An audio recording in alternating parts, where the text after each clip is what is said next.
శ్రీ సీతారామాభ్యాం నమః. శ్రీ గురుభ్యో నమః. శ్రీమద్ వాల్మీకి రామాయణము అరణ్యకాండము 25వ సర్గము. రాక్షసయోధులు శ్రీరామునిపై దాడికి దిగుట, ఆ ప్రభువు వారిని హతమార్చుట. ఖరుడు తన ముందు భాగంలో నడుస్తూ ఉన్న యోధులతో కూడి ఆశ్రమానికి చేరి శత్రు సంహార సమర్థుడై రణావేశముతో ధనుర్ధారి అయి కథనరంగమున నిలిచి ఉన్న శ్రీరాముణ్ణి చూశాడు. అతడు రాముని చూసిన తరువాత విల్లంబులను చేతబట్టి ధనుష్టంకారం చేస్తూ రథమును రామునకు ఎదురుగా పోనిమ్ము అని సారథిని ఆదేశించాడు. ఖరుని ఆజ్ఞను అనుసరించి సూతుడు గుర్రములను అదిలించుచు మహాబాహువైన శ్రీరాముడు ఒంటరిగా ధనుష్టంకారము గావిస్తూ నిలిచి ఉన్న ప్రదేశానికి రథాన్ని నడిపాడు. యుద్ధ సన్నద్ధుడై ఉన్న ఖరుణ్ణి చూసి శ్యానగామి మొదలగు రాక్షస సచివులందరూ కూడా బిగ్గరగా సింహనాదాలం చేస్తూ అతని చుట్టూ చేరి నిలబడ్డారు. ఆ రాక్షసుల మధ్య రథమునందున్న ఖరుడు ఆకాశమున చుక్కల మధ్య ప్రకాశించుచున్న అంగారుకుని వలె శోభిల్లుతూ ఉన్నాడు. అంతటా ఖరుడు యుద్ధభూమి యందు సాటిలేని పరాక్రమశాలి అయిన రాముని నొప్పించుటకై ఆయనపై 1000 బాణములను ప్రయోగించి అట్టహాసంతో మహానాదం చేశాడు. తరువాత ఆ రాక్షస యోధులందరూ కోపోద్రిక్తులై శత్రుభయంకరమైన ధనువును ధరించి అజేయుడైన ఆ రామునిపై నానా విధములగు ఆయుధములను ప్రయోగించారు. ఇంకను వారు ఆ యుద్ధమున రోషముతో విజృంభించి ఇనపగుదియలు, కత్తులు, శూలములు, ఈటెలు, ఖడ్గములు, గండ్రగొడ్డళ్ళు మొదలగు వానిని శ్రీరామునిపై విసిరివేశారు.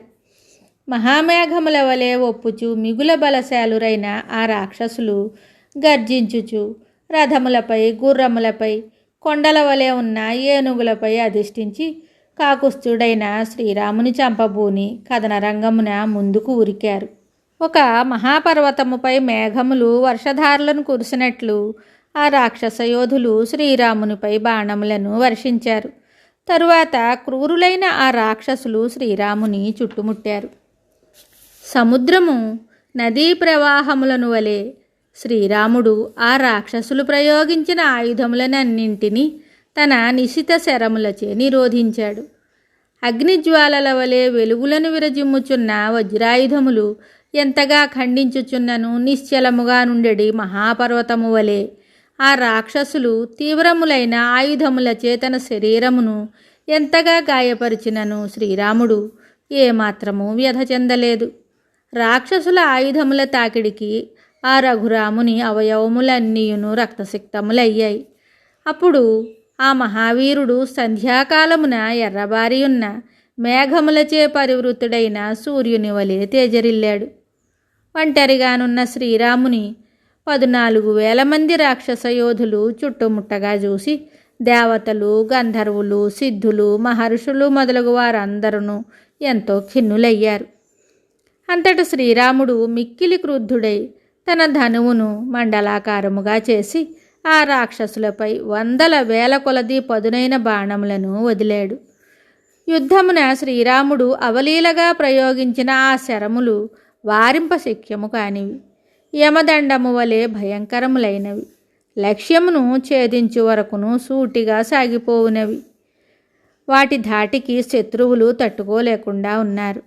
శ్రీరాముడు అనాయాసముగా శత్రు సైన్యములపై ప్రయోగించిన ఆ అస్త్రములు యముని కాలపాశముల వలె రాక్షసుల ప్రాణములను హరించాయి. ఆ శరములు రాక్షసుల దేహములను ఛేదించి రక్తసిక్తములై అంతరిక్షమునకు చేరి అగ్నిజ్వాలల వలె విరాజిల్లాయి. శ్రీరాముని యొక్క ధనుర్మండలము నుండి, మండలాకృతిలోనున్న ధనువు నుండి అత్యుగ్రములైన లెక్కలేనన్ని బాణములు రాక్షసుల ప్రాణములను హరించుటకై బయటకు వచ్చాయి. శ్రీరాముడు యుద్ధమున తాను ప్రయోగించిన ఆ బాణములచే రాక్షసుల యొక్క 100,000 కొలది ధనుసులను, ధ్వజపతాకములను, కవచములను, శిరస్సులను, ఆభరణములతో కూడిన బాహువులను ముక్కలు ముక్కలుగా రఘువరుడు శత్రురథములను ముక్కలు ముక్కలు గావిస్తూ ఆభరణములు కలిగి ఉన్న రథాశ్వములను, సారథులను, గజములను అధిరోహించిన యోధులను, అశ్వములను, అశ్వములపైనున్న సైనికులను, కాల్బలములను హతమార్చాడు. శ్రీరాముని యొక్క నాళిక నాళములు గల బాణములకును ఇనుప శరములకును మిగుల పదునైన కొనలు గల వికర్ణి చివర మెలికలు గల బాణములకును తీవ్రముగా గాయపడిన ఆ నిశాచరులు దీనముగా ఆర్తనాదములను చేశారు. రఘువీరుడు నిశితములైన తన బాణములచే ఆ రాక్షసుల ఆయువు పట్టులను ఛేదించెను. అప్పుడు వారు విలవెల్లాడుచు దావాగ్నికి దగ్ధమై నిస్తేజమైన వనము వలె సుఖశాంతులకు దూరమయ్యారు. కొంతమంది మిక్కిలి బలశాలురైన రాక్షస వీరులు రామునకు అభిముఖులై తమ యొక్క మహాయుధములైన శూలములు, ఖడ్గములు, గండ్రగొడ్డళ్ళు మొదలగు వాటిని ఆయనపై విసిరారు. మహాబాహు అయిన రఘువీరుడు ఆ ఆయుధములను తన శరపరంపరచే అడ్డుకొని వారి కంఠములను ఖండించెను, ప్రాణములను హరించెను.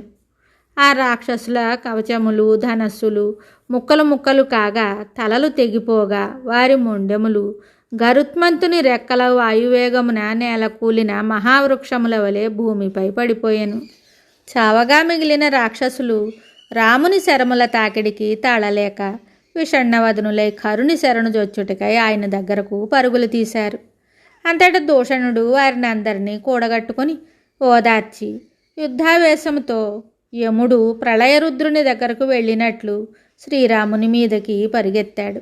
రణరంగము నుండి తిరిగి వచ్చిన రాక్షసులు దూషణుని అండ చూసుకొని నిర్భయులై సాహసముతో మద్ది చెట్లను, తాడి చెట్లను, పెద్ద పెద్ద బండలను, ఆయుధములను తీసుకుని రామునితో పోరాడుటకై మిగుల వేగంగా కథనరంగమునకు కదిలారు. మహాబలశాలురైన ఆ రాక్షసులు శూలములను, ఇనుపగుదియలను, ధనువులను చేతబట్టి రణరంగమున నిలిచి శ్రీరామునిపై శరములను తదితరములైన ఆయుధములను నిరంతరముగా ప్రయోగించారు. ఇంకనూ వారు వృక్షములను, పెద్ద పెద్ద శిలలను ఆయనపై కురిపించారు. మరలా ఆ రాక్షస యోధులకును శ్రీరామునకును మధ్య అద్భుతమైన సంకుల సమరము గగురుపాటు కలిగిస్తూ మిక్కిలి భయంకరంగా జరిగింది. ఆ రాక్షసులు ఎంతయో క్రుద్ధులై అన్ని వైపుల నుండి శ్రీరాముని చుట్టుముట్టారు. ఆ రాక్షసులు అన్ని దిశలయందును వ్యాపించి ఈటెలతో విజృంభిస్తూ శరవర్షములను కురిపించుచూ ఉండుటను మహాబలశాలి అయిన శ్రీరాముడు గమనించాడు. వెంటనే ఆ మహావీరుడు భీకరనాదం చేసి దివ్యకాంతులను కలిగి ఉన్న గాంధర్వాస్త్రమును వారిపై ప్రయోగించాడు. అప్పుడు మండలాకారముననున్న ఆ ధనుస్సు నుండి గాంధర్వాస్త్ర ప్రభావముచే వేల కొలది బాణములు బయలువెడలినవి. అవి దశ దిశలను పూర్తిగా కప్పివేసినవి.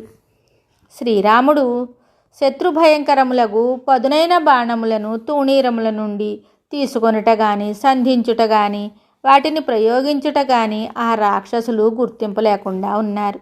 అవి తమకు తాకి గాయపరిచినప్పుడు మాత్రమే వాటి విషయము ఆ రాక్షసులకు తెలుస్తూ ఉంది. శ్రీరాముని బాణ పరంపర సూర్యునితో సహా ఆకాశమును పూర్తిగా కప్పివేయగా అంతటను చీకట్లు అలుముకున్నాయి. ఆ శరములన్నీయును శ్రీరాముని ముఖము నుండియే వెలువడుచున్నవా అనున్నట్లు కనిపిస్తోంది. ఏమాత్రము వ్యవధి లేకుండా వచ్చి పడుతున్న బాణముల ధాటికి వారు ఆ క్షణముననే ఒక్కుమ్మడిగా మరణించుటయు, అదే క్షణములోనే నేల కొరుగుటయు జరుగుతూ ఉంది. లిప్తకాలములోనే ఆ కళేబరములతో రణభూమి నిండిపోయింది. ఆ యుద్ధభూమి యందు ఎక్కడ చూసినను వేల కొలది రాక్షసులు చెల్లాచెదురుగా పడి ఉన్నారు. వారిలో కొందరు కొన ఊపిరితో ఉన్నారు, కొందరి తలలు తెగిపడి ఉన్నాయి, కొందరి శరీరములు చిన్నాభిన్నములై ఉన్నాయి, కొందరి శరీరములు చీల్చబడి ఉన్నాయి, చాలామంది చచ్చిపడి ఉన్నారు. శ్రీరాముని బాణముల ధాటికి తలపాగాలు గల శిరస్సులు, భుజకీర్తులు గల బాహువులు, వివిధములగు ఆభరణములు గల తొడలు, మోకాళ్ళు వేరువేరుగా పడి ఉన్నాయి. గుర్రములు, మదపుటేనుగులు, రథములు ముక్కలు ముక్కలై నేలపాలై ఉన్నాయి. నానా విధములైన చామరములు, వేవనలు, ఛత్రములు, ధ్వజములు చిన్నాభిన్నములై అక్కడ పడి ఉన్నాయి. చిత్ర విచిత్రములైన శూలములు, అడ్డకత్తులు, ఖడ్గములు, ఈటెలు, గండ్రగొడ్డళ్ళు, వివిధాకారములు గల శరములు ముక్కలు ముక్కలై అందు అంతటను పడి ఉండెను. పెద్ద పెద్ద బండరాళ్ళు నుగ్గు నుగ్గై ఉండెను. అప్పటి ఆ యుద్ధ భూమి మిక్కిలి భయంకరంగా కనిపిస్తూ ఉంది. వాల్మీకి మహర్షి విరచితమయ్యే ఆది కావ్యమైన శ్రీమద్ రామాయణమునందలి అరణ్యకాండమునందు 25వ సర్గము సంపూర్ణం. శుభం.